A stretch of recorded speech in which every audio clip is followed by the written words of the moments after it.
Hello and welcome into the JAXUSL Report. It's playoff time, and it is already crazy. Along with Mauricio Ruiz, I'm Cole Pepper. We're going to jump right into the USL Championship playoffs.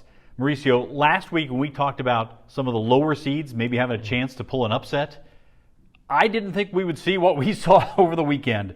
What a weekend of soccer. Yeah, well, we thought that, we picked a couple potentially, away teams going into one's home because they're offensively good, but we definitely thought some of the higher seeds, especially in the East. I'm not really sure what happened in the East, but in the East, there's a lot of movement. In the West, a little more solid, but certainly we saw a lot of movement in the East. All right, let's get right into it. Let's show you some of the highlights and what happened in these games in the East, because it was, well, if it was March Madness, you'd say bracket busted in the East. Let's start with Louisville City taking on Memphis 901, a 4-5 matchup. And this one, Memphis scored in the opening minute. Louisville would equalize in the 18th minute, and then no more goals through regulation or extra time. And it came down to PKs. First four for both sides go in, Mauricio, and then Louisville City makes the fifth. Memphis cannot convert. Heartbreaking way to end it. We thought this was going to be a pretty good matchup, the 4-5, and it's the fifth seed Louisville City that goes through. Yeah, and a lot of excitement throughout the run of play. Memphis certainly had the better of the chances, but Louisville, they just don't know how to win. Even if they're not having as good of a season as they've had before, it is a culture of winning there. They've won multiple championships. Coach Danny knows how to do this. So all the way down to the wire, fifth PK, Memphis are going to go home really sour, having missed the last PK of the night. Meanwhile, the first seed, the Pittsburgh Riverhounds, go down 1-0 to the 8th seed Detroit City FC. Dominic Gasso from outside the 18-yard box in the 78th minute. Then Nathan Steinwasser with the save in stoppage time on an Albert Dikwa header. It's the first USL Championship playoff win for Detroit. The 8 takes down the 1. Wow. Yeah, and just mayhem in the last 3-4 minutes and an extra time.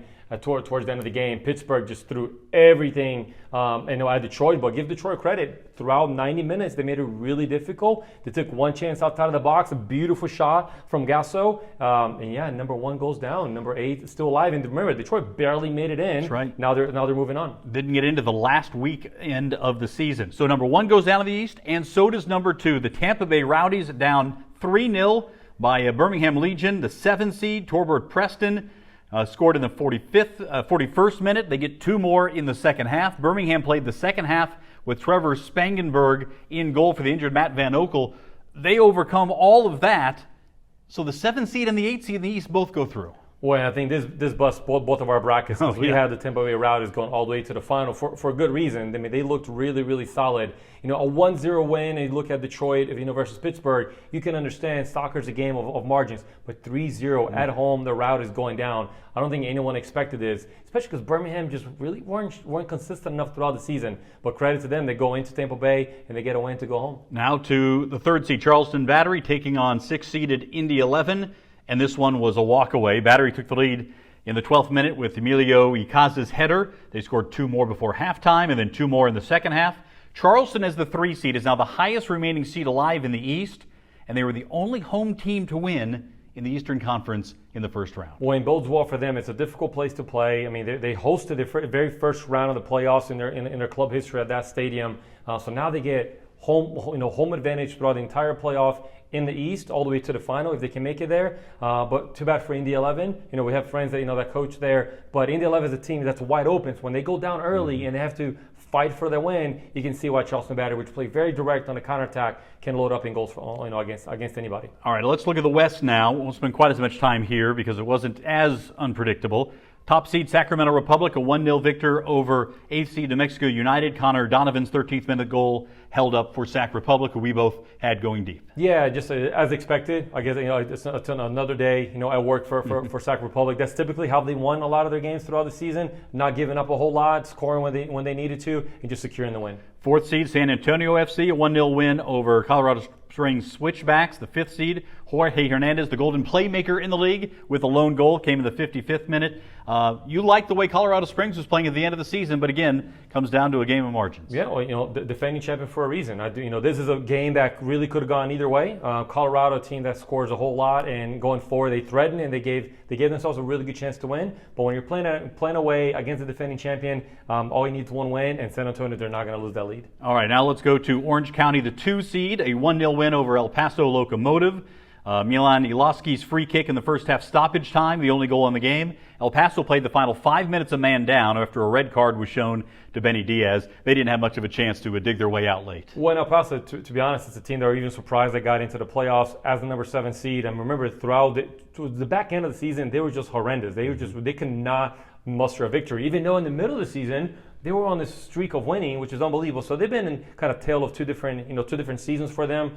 So an early exit in the playoffs is justified. And one upset in the West, the 6th seed Phoenix Rising, a 4-3 winner over San Diego Loyal. San Diego, the only home team to lose in the West, and it's the club's final game in the city. Yeah, and that was a heartbreak. I mean, that game had goals, galore, 4-3, all the way to stoppage time, in extra time, and I think San Diego's would be heartbroken. Had a packed stadium. They gave themselves a really good chance. But this is the game that I called, that Phoenix, because they can score goals. Yep. And a team that can score goals, if they can get up early, San Diego went up, Phoenix tied. San Diego went up, Phoenix tied. And finally, when Phoenix goes up and takes the lead, it's going to be difficult for them to relinquish that. All right, let's take a look now at the standings, rather the bracket as it stands right now after one weekend of play. And you see the carnage, those big numbers on the eastern side of the board there. 8, a 5, a 7, and a 3 still remain. How do you size up things here? Are you expecting the upsets to continue in the next round in the East? Yeah, I guess the safe bet would to be go with the Battery, but I'm gonna go with Louisville. I think if they can get through Memphis is a really good team playing away. Now Louisville's at home against Detroit. I think they're just going to keep gaining confidence. And then if Louisville plays Charleston, which would be my pick at the bottom there, I'm switching my pick because Routers are no longer in there. I got Louisville going all the way to the finals. All right, and in the West, who has the advantage here? Is it Sacramento because they get to play at home again, or is it Orange County because they get the 6th seed in Phoenix, although that is a pretty potent number 6 seed? Yeah, and I'm going to ride Phoenix all the way to the final until they prove me wrong. I think they're an exciting team. They're a forward team. Orange County is a team that plays wide open as well, so Phoenix has plenty of opportunities to score early in the game and keep scoring. So I'm going to go with Phoenix, and then you can't bet against Sac there at the top at number 1, even though San Antonio is defending champion. At home, Sacramento Republic going all the way to the final. I think they have some business to prove, unfinished from last year. So I do see the semifinals there being Sac and Phoenix. We'll keep you updated. Of course, next week we'll have a closer look at the matchups as we get down to the final 4 teams that will be ready to roll at it. Sunday, November the 12th, as you see there, 9 p.m. is the USL Championship final, and that will be broadcast on ESPN2. All right, let's bring it back closer to home now as we take a closer look at the River City Rumble. This time it was the women of JU and UNF going at it, and the Dolphins with a 1-0 victory over the Ospreys. Freshman Mariama Dabo scored in the 54th minute her first career goal. Freshman gets it done, the last game of the season of her freshman year. That'll be a great moment for her to think about moving forward in the offseason. Haley Friedel with her first assist of the season. 9 shots on goal for UNF. So they had some chances, but JU able to get it done. Logan Gonzalez kept a clean sheet, which is impressive against 9 shots on goal. Even more impressive when you know her background. Yeah, because Logan is not a goalkeeper by any means. Now, she's a versatility player. She can play up top, but she's been their starting center back for a couple of years now in her senior year. But JU has had 3 goalkeepers go down this season, due to injury. And as a good senior that she is and a good team captain, she put on the gloves and she stepped in goal for now about 9 games.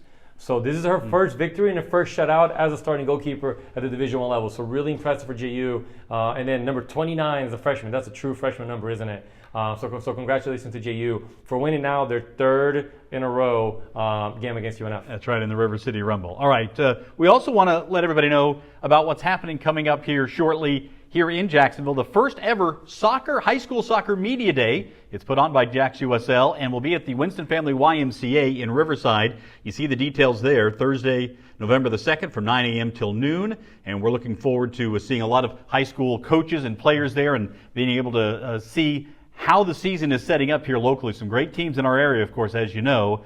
This is all presented by Island Wing Company and in partnership with the YMCA. And Mauricio, about time that this has happened. There's never been a soccer high school media day in our area. No, there really isn't. I think the winter sports in general, they're kind of squeezed in between fall and spring sports, which get a lot of the headlights. So it's nice that we can squeeze in soccer. We can't really speak for the other sports for now, but it's going to be a great opportunity for the high school programs, which have a lot of really good boys and girls high school programs that are representing at the state level. So we get to get a preview of what's going to happen this season. A lot of excitement behind it. Each program will be sending 2 to 3 players to represent, talk to the media, take some pictures. So just a fun day to celebrate as the season starts on November 6th week. And we look forward to that, and we will bring you some of the action from that high school soccer media day coming up in a future installment here of the JAXUSL Report. We also want to take time here to note the passing of a great soccer legend, Bobby Charlton, one of the all-time English stars, passing away at the age of 86.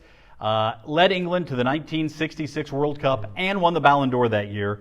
I can't imagine any Englishman ever having a better year than that. That is awfully impressive. When you talk about the great players in the history of English soccer, Bobby Charlton is on a very short list. Yeah, and if you just listen to to the comments of the Manchester United players specifically, but just overall in England and the UK, kind of what he meant to football and the influence that he's had in football in that region specifically, especially around that time where football really wasn't globalized. Mm-hmm. So this is just in the living room with your father, with your grandfather, watching those games and just having a player of reference that was doing so well on the world stage.